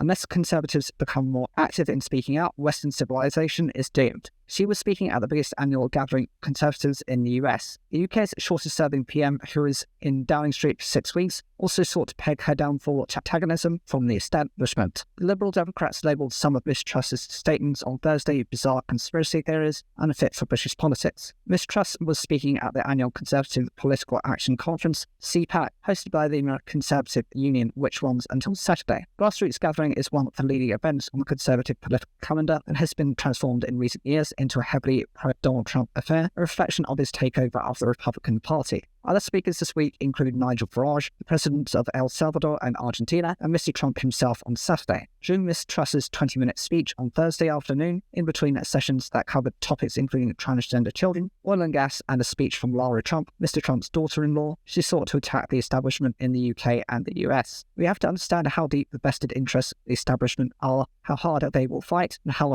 unfairly they will fight in order to get their way, she said. That is what I learned from my time as a government minister and my time in NUP 10. The West has been run by the left for too long and it's been a complete disaster. In Britain, we are one of the few countries that still have conservative government. Despite that, she said Conservatives had to challenge the system itself, saying it's not even enough to get the position of power that you need to deliver those policies, because Conservatives are now operating in a hostile environment. We essentially need a bigger bazooka in order to be able to deliver. And she accused people on left politics of weaponising our court system and pushing their woke agenda through our schools. She said because of people on the left, the West has been seen as weak, which had helped with what she called enemies, countries such as Russia, Iran and China. We've enabled Putin by not taking action early enough when he could have been stopped. During her 45 days in office, Ms. Truss was remembered for announcing a series of economic measures, widely blamed for reducing the value of the pound and panicking financial markets. She addressed her short tenure as Prime Minister during the speech, saying she had faced the most almighty backlash for those conservative policies I tried to put in place. She said from the usual suspects in the corporate world, but also from people who were meant to work for the government. The OBR, the Bank of England, and even President Biden intervened to have a go at my policies. Can you imagine being attacked on your economic policies by the inventor of Bidenomics? The US President's vast package of subsidies and tax breaks for industry has been dealt by Bidenomics. The Liberal Democrats poured scorn on Ms. Truss's speech. This Conservative Party love to fight right-wing American politics is like watching a slow-moving car crash, said the party's deputy leader, Daisy Cooper. She called for Ms. Truss to be stripped of the allowance she currently receives for being a former Prime Minister. The public duty cost allowance received by all former Prime Ministers is currently set at £115,000. Ms. Truss was never fit to be Prime Minister and certainly is not fit to be given a six-figure allowance of taxpayers' money. Ms. Truss did not disclose whom she would be backing in the race to be the Republican candidate for this year's US election, but she said, of course, we need a Republican back in the White House. We need it desperately. Mr. Trump is currently the frontrunner in the race to pick up the Republican Party's candidate for this year's presidential election, which takes place in November. This weekend marks another stage in the race, with South Carolina, the next state to get its preferred Republican candidate. Nikki Haley, Mr. Trump's rival, is currently trading badly in the state. Some staff have announced fresh strike action over pay next month, hitting Black Friday, one of the busiest shopping days of the year. The GMB union has said the walkouts by its Coventry members would potentially see more than 1,000 workers take part. The news comes a day after Amazon announced a pay rise for staff of at least £1 an hour. Amazon said it was proud to offer its talented staff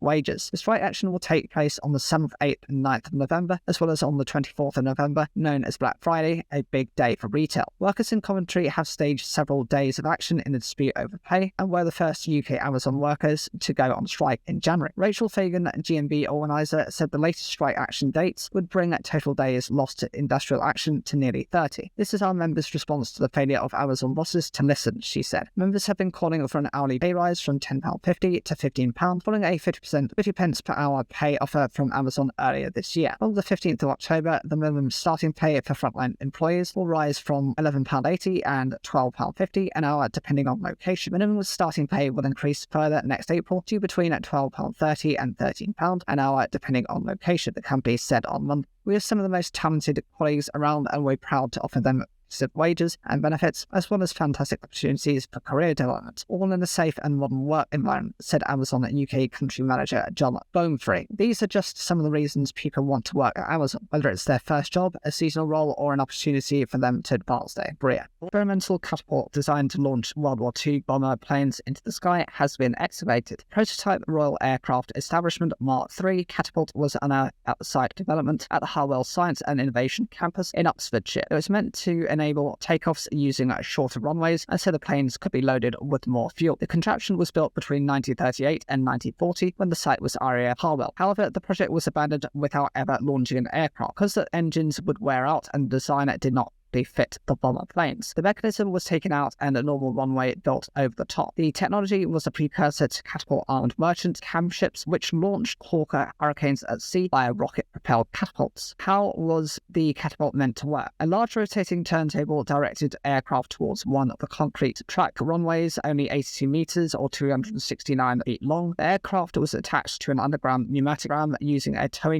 hook. Underneath the turntable, Rolls-Royce Kestrel aero engines pressed air to 2000 psi to drive the ram. High-pressured air was forced into the pneumatic ram, which rapidly expanded the length of the guided track, and the bomber would then be catapulted into the sky. Archaeologists at the Museum of London Archaeology, MOLA, have now recreated a 3D digital replica of the remains. Project Officer Susan Porter said this fascinating structure reminds us of the rapid experimentation and innovation of the interwar years and World War II. Crucially, recording the location and appearance of every inch means that the catapult is preserved by record for future generations. The catapult has now been dismantled to allow construction works in the area to continue, though the remains are being archived. Excavations also uncovered large lights from another nearby runway and a Spigot-type gun emplacement used to defend it from attack. Ex-girlfriend and deputy of Sam Bankman-Fried, the founder of crypto exchange FTX, has said he directed her to take customers' money to repay risky loans he had obtained. Caroline Ellison was testifying in the trial of Mr. Bankman-Fried, who is accused of fraud and money laundering. Ms. Ellison said her former boss directed a risky strategy that relied on sort of FTX deposits. She said systems he set up led to billions being stolen from customers. FTX was once one of the biggest platforms in the world where crypto investors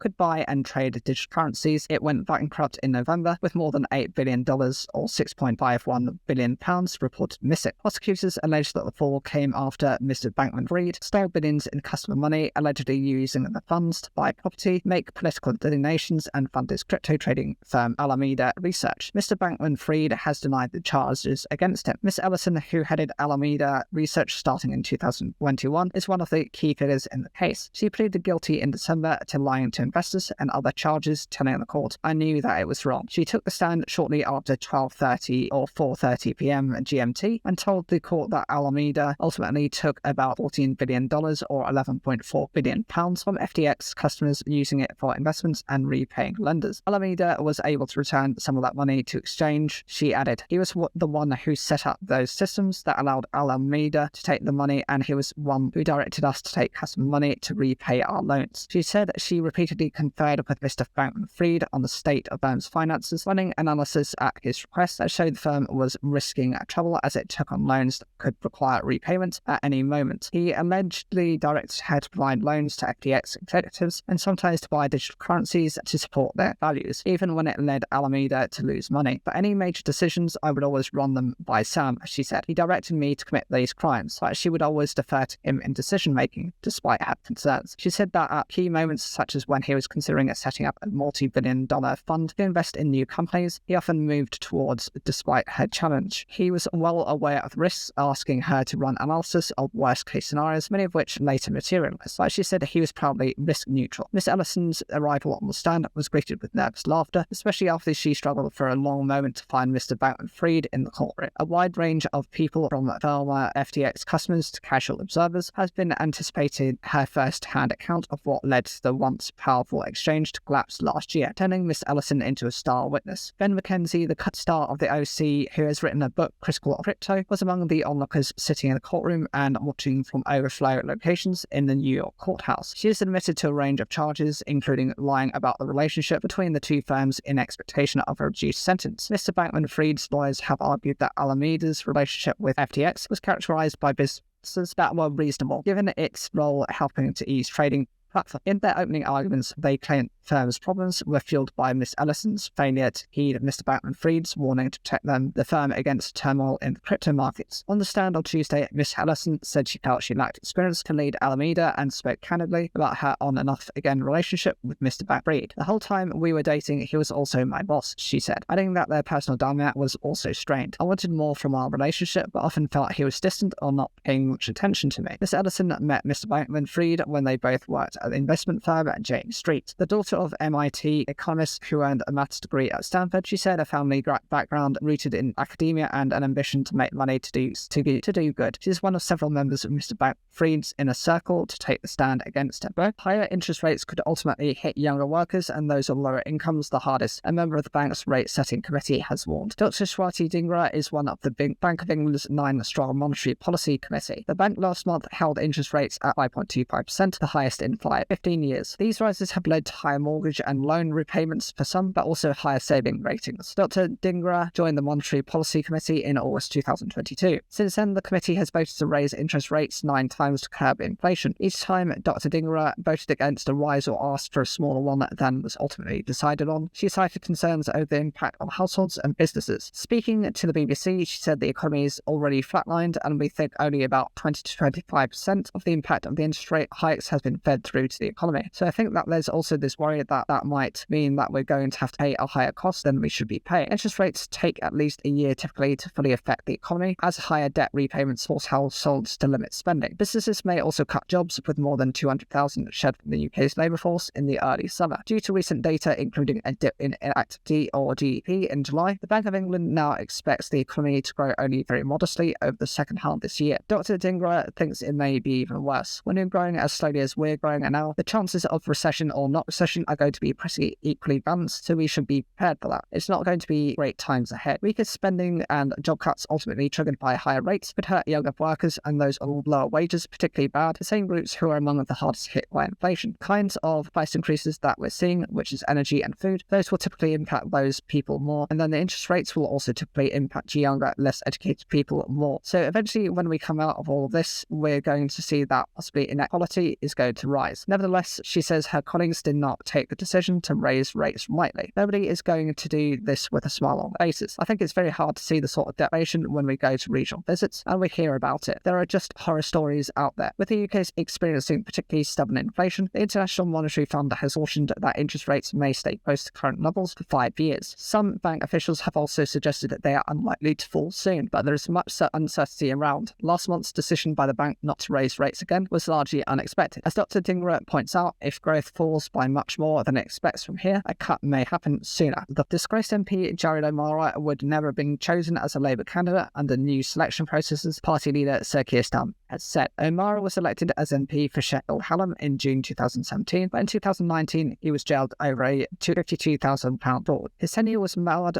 by allegations of misogyny and homophobia, while he was described as being non-existent in his constituency office. Sir Keir said the party now had a rigorous selection system in place. O'Mara was selected to contest the Sheffield Hallam seat against former Deputy Prime Minister Nick Clegg amid a snap general election called by Theresa May in 2017. The BBC understands Labour asked those who had stood in the seat before that they declined to stand. The selection of O'Mara was also a surprise to local party members who claimed they did not get a say. Following his shock election, O'Mara, who is cerebral palsy and was diagnosed with autism in 2018, had promised every single disabled person out there he would be an ally, friend and champion in Westminster. But a short and turbulent time as an MP include drug and alcohol abuse, sexual harassment allegations, staff resignations and sackings. During his trial, his defence team argued he was an incompetent politician rather than a dishonest one, while suffering badly from anxiety and depression. Lord Paul Scriven, the former Lib Dem leader of Sheffield Council, was at the court where O'Mara's victory was declared in June 2017. Why did he get selected? When it was clear that he was struggling, why didn't they put in extra support, both for him as an individual, but also for the people of Sheffield Hallam? Speaking as part of a new BBC documentary, Sir Keir was asked if he could guarantee a similar situation would never happen again. Responding, he said, "Yes, that's why I've been put in place a rigorous system now for selecting our candidates. I'm determined that across Yorkshire the very best representation is there, and so that will never happen again, because we've already taken the steps to ensure that it can never happen again." Record 134 gold medals were awarded at this year's World Steak Challenge, an event which recognises the best quality meat around the world. A total of 346 medals were awarded to steaks following an extensive judging process held earlier this month in Amsterdam. As well as 134 gold medals being awarded, 120 steaks were given silver medals and 92 steaks bronze medals. Australia took home the most gold medals with 80 18 stakes from the country awarded the accolade, with Ireland having the Great Middle Hall with 67 stakes awarded a gold, silver or bronze award. Stakes were divided into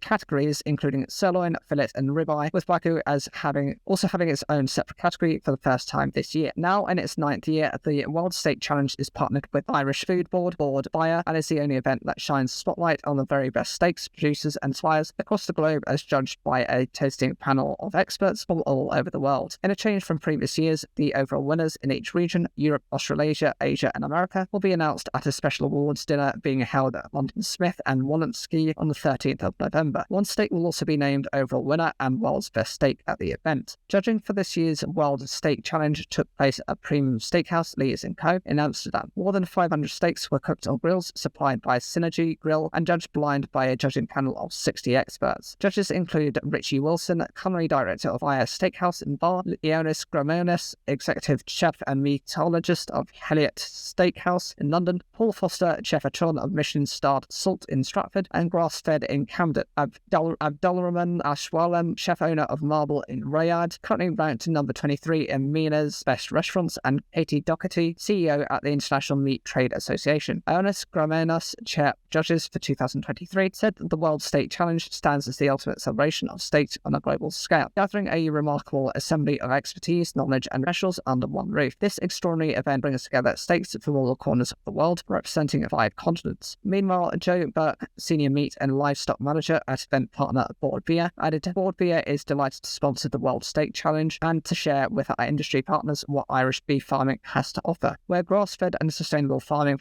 is core to our beef industry. Ireland exports 90% of our beef to over 50 markets around the world, from the US to the Philippines, which is a strong endorsement of the quality and reputation of Irish beef from that full. Competitions like this provide an ideal opportunity to experience world-class beef offerings and to also share our values in producing top-quality beef with chefs and industry. The World Steak Challenge is an annual event that gives steak producers and suppliers a platform to showcase product quality, breed credentials and processing standards on an international scale. His former boss has been banned from holding senior positions in the UK after he mischaracterised his relationship with convicted sex offender Jeffrey Epstein. Jess Staley has also been fined £1.8 million by the Financial Conduct Authority. The regulator said Mr. Staley had claimed not to be close to Epstein, when in reality emails suggest he viewed him as a cherished friend. Mr. Staley intends to appeal the FCA's decision. Additionally, Barclays said on Thursday that Mr. Staley should forego bonuses and long-term share incentives totaling £17.8 million following the FCA's findings. Epstein killed himself in 2019, awaiting trial on sex trafficking charges. He was convicted in 2008 for soliciting sex from a minor and sentenced to 13 months in prison. Mr. Staley has denied knowing about Epstein's crimes. The regulators said Mr. Staley had previously approved a letter sent by Barclays to the FCA, which contained 2 misleading statements about his relationship with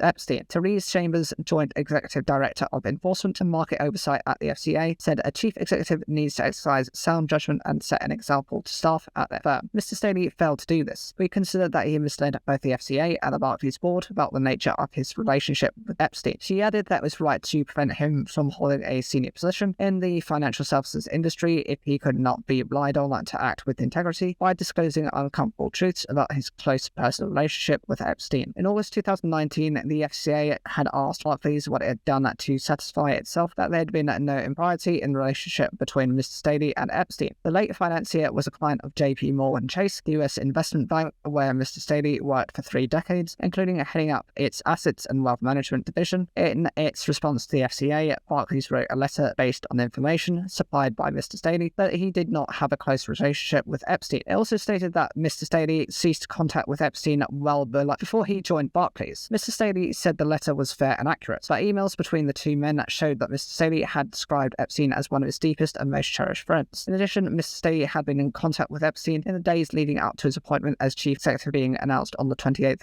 October 2015. Mr. Staley began his role at the bank 2 months later. The FCA said that while Mr. Staley did not draft the letter personally, there was no excuse for his failure to correct misleading statements. In doing so, it added he recklessly misled the FCA and acted with a lack of integrity. A spokesman for the Bank of England's Prudential Regulation Authority said, "We support the FCA's decision announcement today against Jess Staley. It is imperative that senior managers act with integrity and are open and cooperative with the regulators." Last month, Mr. Staley reached a settlement with JP Morgan over a claim claims that he failed to fully disclose the extent of his friendship with Epstein while an employee. Terms of the deal were not disclosed. The bank had sued Mr. Staley, alleging he was responsible for its decisions to do business with Epstein and should be held responsible for any damages incurred by the bank as a result of related lawsuits. In response, Mr. Staley said he had no decision-making power over the late financier's accounts, and the allegations extended beyond his time at the bank. In an earlier filing, his lawyer had described allegations as slanderous and the potential damages astronomical, writing that the stakes could hardly be higher for Mr. Staley as he sought to disprove the claims. A man in his 60s who was arrested over the cutting down of the world-famous Sycamore Gap tree has been bailed. The landmark, which was believed to be about 300 years old and stood beside Hadrian's Wall in Northumberland, was cut down overnight on Wednesday. Northumbria police said the man was arrested on suspicion of criminal damage on Friday and was released on bail pending further inquiries. The force said the investigation remains ongoing. A boy aged 16 who was also arrested on suspicion of criminal damage on Thursday was later released on bail. A police presence remained at the site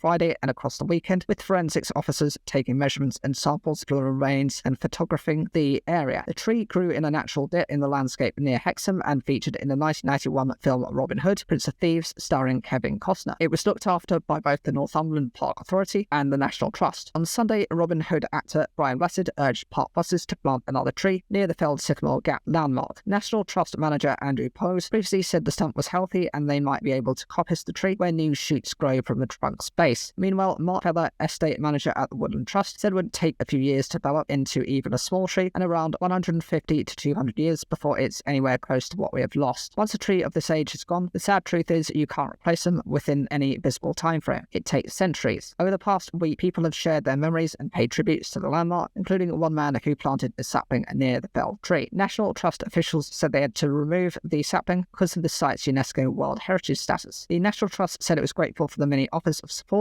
but added it was important for everyone to remember the site is an ancient monument and adding to it can damage the archaeology and is unlawful without prior consent from the government. Thief who stole more than $470 million or £383 million in cryptocurrency when FTX crashed is trying to cash it out while the exchange's founder is on trial. Sam Bankman-Fried's high-profile court case began last week. The former crypto mogul denies fraud. After lying dormant for 9 months, experts say $20 million of the stolen stash is being launched into traditional money every day. New analysis shows how the mystery thief is trying to hide their tracks. FTX was once one of the biggest exchange platforms in the world, allowing crypto investors to buy, trade, and store digital currencies. It went bankrupt on the 11th of November 2022, with billions of dollars of customers' funds missing. Mr. Bankman-Fried is pleading not guilty to misusing customer funds and money laundering, while bankruptcy lawyers are trying to locate the missing billions. On the day FTX collapsed, the hundreds of millions of dollars cryptocurrency controlled by the exchange was stolen by an unidentified thief that is believed to still have control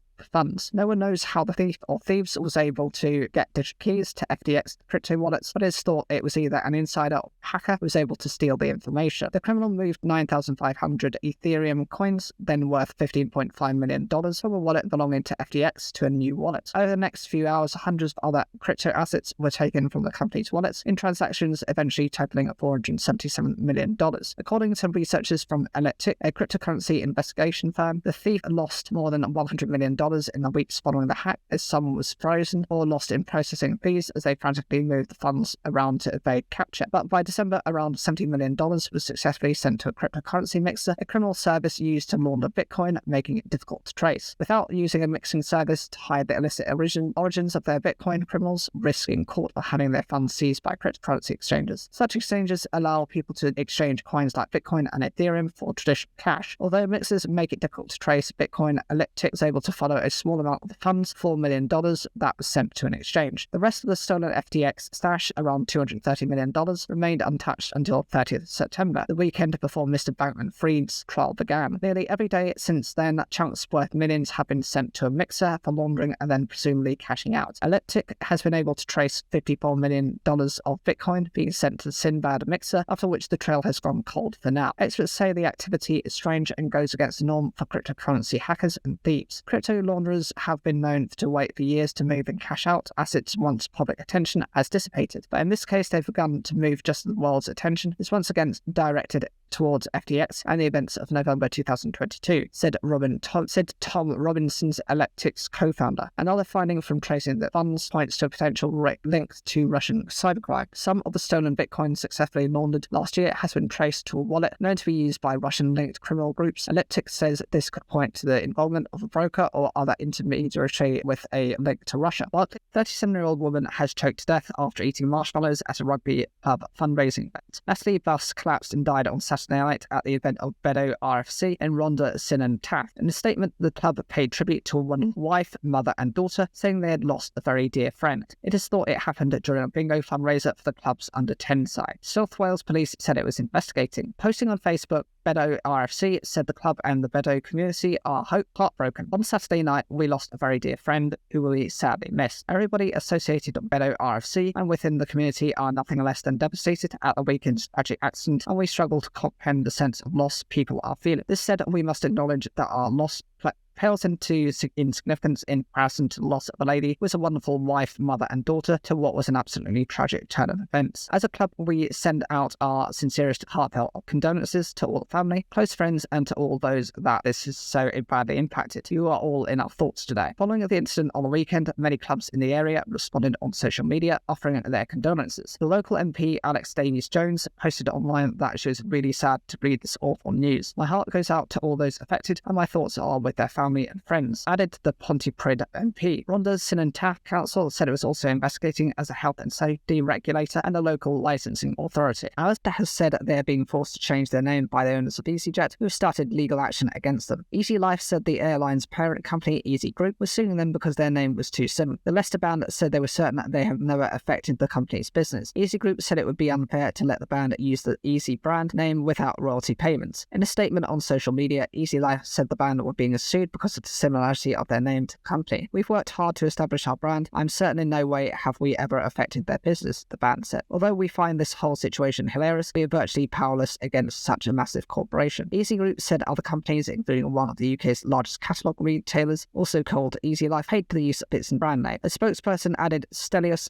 Haji Aona and Easy Group founded and now own the right to the Easy brand name. Other companies, including Easy Life, the catalogue company, pay annual royalties for its use as part of their business strategy. We can't allow others to simply use it for free, gratis, and for nothing. That would be unfair. Leanne Hall, trademark specialist at Surgeons in Leicester, said Easy Group had a history of taking a lot of action to protect its brand. Easy Group has done a lot of work around the word easy and building up their reputation of it. It's one of those David versus Goliath fights which always gets the media interested because it's almost not fair that this is happening. But because of their reputation, that does mean that they almost have some rights in just the word easy. Doesn't mean they'll be successful, but they have the reputation to try and do it. The Easy Group has previously taken legal action against a number of companies over the use of the Easy brand. In 2008, a Northampton-based restaurant changed their name from Easy Curry under the threat of legal action. In 2018, The Guardian reported the company took legal action against Netflix over its comedy series Easy, claiming its use of the name breaches its European trademarks. An exceptional scientist who worked on developing a new class of antibiotics has died at age 29. Dr. Kirsty Swinton had studied at the University of Sheffield and went on to help create drugs to tackle antimicrobial resistance. She won several awards during her career and was recently named on Forbes magazine's 30 Under 30 list. Dr. Swinton died from a rare form of heart cancer on the 4th of October, the University of Sheffield confirmed. The co-founder and CEO of spin-out company Metello Bio Ltd, Dr. Swinton was also actively involved in various sporting teams across South Yorkshire, the university said. This included AFC Northern Woodseats Ladies, which she helped launch. Dr. Swinton, who is originally from Solihull, had been diagnosed with cardiac angiosarcoma, a rare terminal disease which affects just 2 people in the UK every year. In April, she told the BBC, "It's so rare that my oncologist and none of the sarcoma team in Birmingham had ever seen it before. No one knows that you can ever get heart cancer. I didn't, and I work in medicine." Despite the diagnosis, Dr. Swinton continued to work, saying it helped her keep going. Paying tribute, Professor Jim Thomas, co-founder of Metello Bio Ltd, said that Dr. Swinton had been an exceptional individual. Apart from her academic and burgeoning commercial successes, she was a keen and competitive sportswoman. When diagnosed with an exceptionally rare and aggressive cancer, she went on to document her life on social media and used this as a lever of fundraising activities. She even set up an online support group for cardiac angiosarcoma to help others across the world, and was nominated to become a Sarcoma UK Young Sarcoma Voice of the Year. Professor Thomas added, "Kirsty was the most extraordinary person I have met in my career." Dr. Swinton's family said they wanted to continue her work and planned to set up a charity in her name. For our next fashion fashion firm Boohoo is planning to make major cost cuts after it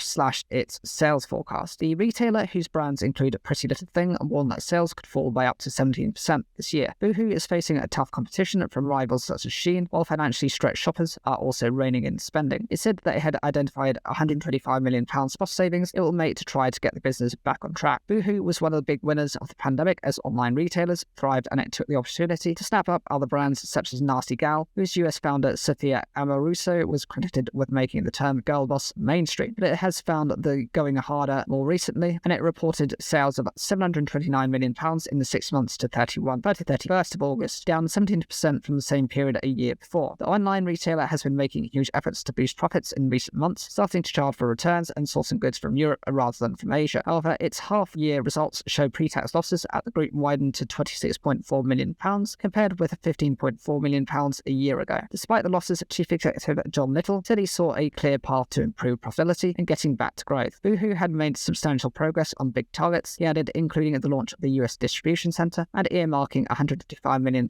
in annual cost cuts to be made throughout its supply chains. It said it would focus on more profitable sales within its labels after downgrading forecasts which previously suggested sales would remain flat or fall by up to 5%. The Manchester-based brand came under fire years ago for selling a bodycon dress for as little as £5. It admitted that the dress was a loss leader, simply designed to draw people in to its website, although the firm would not make any money from it. As such tactics have meant it has faced a lot of criticism. Its cheap, fast turnaround production methods have been criticised over their environmental impact, and it's come up against allegations over poor pay and working conditions at some of its UK warehouses where they are used, which it said it took very seriously. Social media users hit out at celebrities including Kourtney Kardashian, Barker, and Naomi Campbell, who recently launched collaborations with Boohoo and Pretty Little Thing for promoting the group. Boohoo said on Tuesday that it was lowering prices to reinforce our value credentials and win shoppers back. Other fast fashion giants such as ASOS have also reported large losses after shoppers have cut back on spending as the cost of living has spiraled. Louise de Glees Favre, apparel analyst at analytics firm Global Data, said that Boohoo was being forced to reckon with reality. She pointed out that its struggles were also partly due to the meteoric rise of Chinese company Shein, which has jumped to the top of the ultra-fast fashion game and continues to steal market share. She suggested that other consumers might also have changed their priorities when it comes to shopping, preferring to invest in longer-lasting pieces. But Boohoo still needs to compete with competitors like Shein and Fashion Nova, and it will need to upscale its marketing efforts if it hopes to compete. In southwest London has been deemed unsafe and inhumane, a watchdog report has warned. HMP Wandsworth has seen no real progress in the past year and reflects the failures of the prison system as a whole, its independent monitoring board, IMB, said. The report was written before the alleged escape of Daniel Khalif from the prison. HM Prison Service said it had taken action to address the issues raised. The IMB report covers the year from the 1st of June 2022 to the 31st of May 2023. It found that years of underinvestment in the site, facilities and staff at the prison had led to an unsafe environment where violence levels continued to rise. The report stated that during the past year, staff shortages had undermined the prison's ability to function effectively, with the number of available officers rarely reaching above 50%. It reported that assaults had risen by more than 20% in all areas, including assaults on staff. Of the 524 assaults on prisoners by prisoners, 301 were referred to the police. The IMB warned that conditions at the Category B prison remained inhumane, with the Victorian buildings continuing to deteriorate. Overcrowding was also raised as a concern by the monitoring board. Most men are sharing cells designed for single occupancy. In 2 wings of the prison, there were only 11 shower stalls for 265 men, the board noted. Chris Atkins, a filmmaker and former inmate at Wandsworth Prison, called the report thoroughly depressing. The published author, whose book addresses reoffending rates, said poor prison conditions created an endless cycle of crime. Because prisons are so badly run, so dysfunctional and so inhumane, you have spiraling levels of reoffending. 80% of all crimes are reoffences, so because of that, you have more victims being made. People would walk out of Wandsworth on the Friday and they'd be back in again on the Monday, straight back to their own cell. Tim Akins, a IMB chair HMP Wandsworth, said recent events at Wandsworth have demonstrated that the shortcomings of the prison system that the IMB have been highlighting repeatedly for many years. Prisoners are being failed and most have a severely reduced chance of rehabilitation upon release. We are told that there is significant investment in the prison system, but we see little evidence of this in Wandsworth. Elizabeth Davies, the national IMB chair, told BBC Radio 4 that the issues at Wandsworth were reflective more widely of the issues facing Victorian-era prisons. None of these issues are unique to Wandsworth, and none of these issues are not new, she said. She highlighted Pentonville in North London as another prison with severe overcrowding and low staffing levels. Ms Davies added it's about taking the Wandsworth report as a tin-opener moment for the wider prison estate. The board added that the prison's new multi-million-pound healthcare centre remained unused more than a year after its scheduled opening date. A spokesperson for HM Prison Service said it had increased frontline staffing prison by almost a quarter in the past 6 years. They said the government was spending more than £8 million on new CCTV, the prison tougher gate security, and specialist staff with dogs. New windows have been installed and roofs repaired. Michelle Laithwaite, CEO and co-founder of Fuel Hub, tells them about the role she has and a little bit about what she does. Michelle Laithwaite is aged 41. She's the chief executive officer and co-founder of Fuel Hub based in Warrington. She is high school educated and self-made businesswoman. What's your favourite food and drink? My favourite meal has got to be one from Fuel Hub, especially our honey and chili beef with deep fried rice being my standout. Outside of work, it's impossible to pick one, but my top three are a proper Neapolitan pizza, coffee, and a large glass of Chateau Margaux. What inspired you to enter F&B or food and beverage? In my previous career in fashion, I found myself travelling all over the world. I was being on the go. I was eating out at a lot of nice restaurants, but I also struggled to find the time to cook myself a nutritious, healthy, and convenient meal to have when I was in a rush. Being into my fitness, I couldn't find a meal provider that supported my lifestyle and that offered all the high quality nutrition I needed. I wasn't confident on the source of ingredients these providers were using. I knew there was a gap in the market for people that were focused on their macronutrients and wanting clean, fresh meals without compromising on taste. I believe that food is fuel, but it's also one of life's greatest pleasures. Tell us about your role. It's easy to get absorbed into achieving business objectives, but my most crucial role is to be the guiding star of the business. My job is to look at the bigger picture and make sure we're heading in that direction. It's also vital I make important decisions daily that accelerate our growth and make strategic moves that ensure we're future-proofing our business. I see myself as the company's captain, inspiring my team to believe in and believe an emotive connection to the vision and purpose of Fuel Hub. Our goal is to truly transform the health of people's lives, so it's my job to make sure our people work every day to do exactly that. My role is to recruit best people and experts and make sure they help